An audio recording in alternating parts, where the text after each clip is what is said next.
რამდენი ჭიქა წყალს ვამ დღეში? 1 ჭიქას. ოჩახ.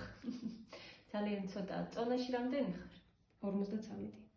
ხო, შენ უნდა დალიო დაახლოებით ლიტრა ნახევარი წყალი დღეში.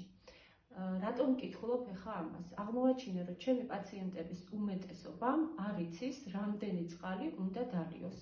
დღის მანძილზე როგორი წყალი უნდა დალიოს, ამიტომ გადავწყვიტე ეს ვიდეო ჩამეწერა. როგორ უნდა დათვალოთ წყლის რაოდენობა? უნდა აიღოთ 30 მილილიტრი 1 კილოგრამ წონაზე. მაგალითად, თუ იწონით 50 კილოს, დაგჭირდებათ ლიტრა ნახევარი წყალი დღეში. წყალი არ უნდა დააყოლოთ საკვებს, უნდა დალიოთ 9 საათიდან 1 საათით ადრე და 1 საათის შემდეგ ჭამი და. წყალი უმჯობესია იყოს გაფილტრული, რატომღაც გავრცელებული ესეთი აზრი, რომ ძალიან კარგი წყალი მოდის საქართველოში ონკანში, ეს ასე არ არის, იმიტომ რომ ის არის ქლორირებული, რაც იმას ნიშნავს, რომ როგორც ვიცით, ქლორი აქტიური მიკროელემენტია და შედის თითქმის ყველა მიკროელემენტებთან რეაქციაში, რაც არის მენდელეევის ტაბულაში.